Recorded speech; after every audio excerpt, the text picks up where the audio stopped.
Well, the drama just never ends. I came out here a few hours ago, and Cloudy, who is fostering two of Laurel's chicks, which I had transferred embryos over because she had a blank nest. This is her Peabody. Had a prolapse, which is very strange because she's not laying eggs right now and hasn't for several weeks. But I noticed she kept coming out to go to the bathroom, or trying to go to the bathroom, and then I really looked at her and saw some blood around her back end and pulled her out. And I think it had just happened because it was still very wet and fresh looking, which is good, because the big problem with prolapses is if they're allowed to start drying out, then the tissue dies and it doesn't work.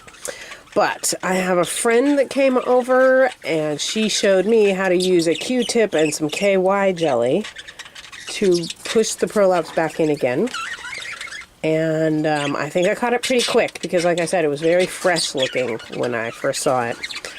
So we're hoping she'll do okay. What I'm going to do is come out here a little after dark, pull her out, make sure the prolapse stayed inside of her, because if she pushes it back out again, then that's a problem. And if she looks like she might survive, then I will leave one of those chicks with her. My inclination is to take one out and put it where? I just don't know. Everybody has full nests.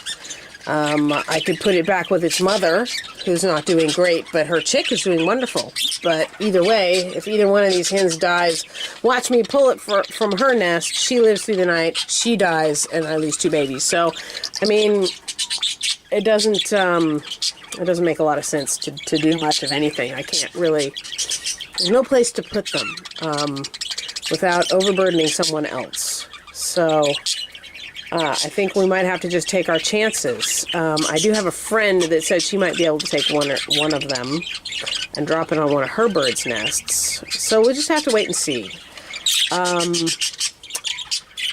Yeah, but my friend that came over and did this for me said she's had great luck with it. She's done it 3 times and all 3 hens survived. She has electrolytes and antibiotics in her water, and Peabody is going in there and feeding her on a regular basis. So, you know, fingers crossed, maybe she's going to make it. I don't know. But it is the way of things. So,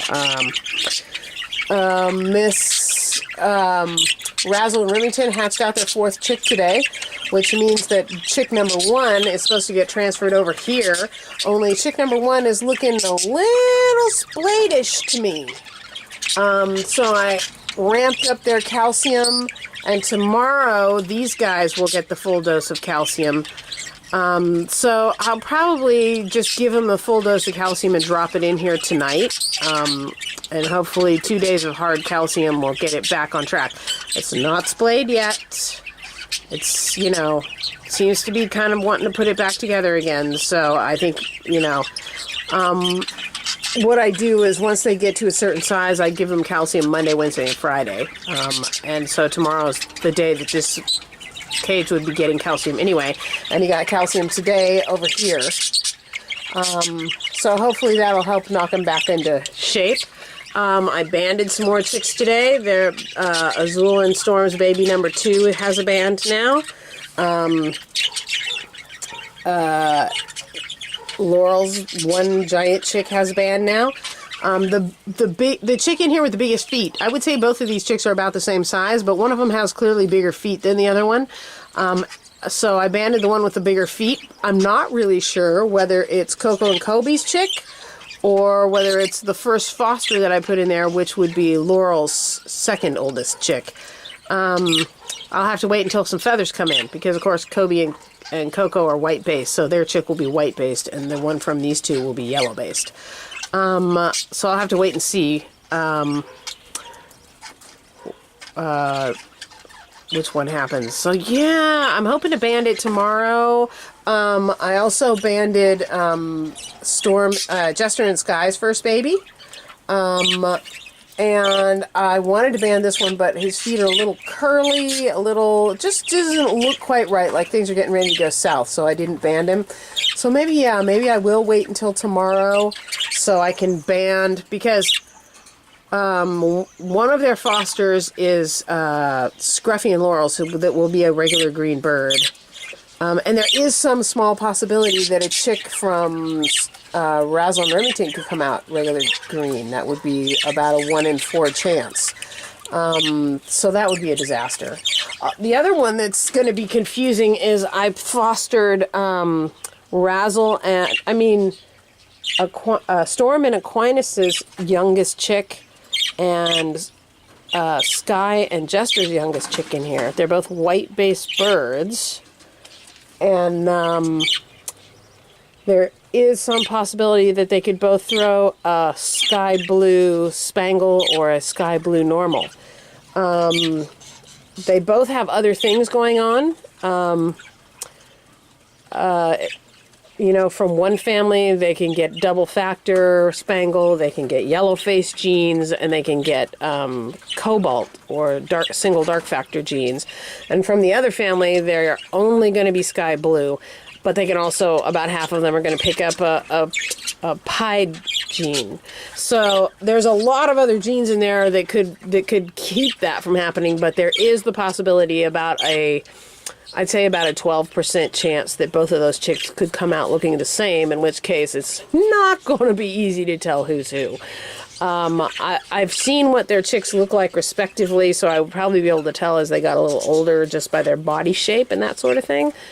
But hopefully we'll avoid that 12% mix-up, and each one or the other of them will come out with some heredity from their parents that's markedly different from the other one. So, still no babies up here yet, but we're waiting to see.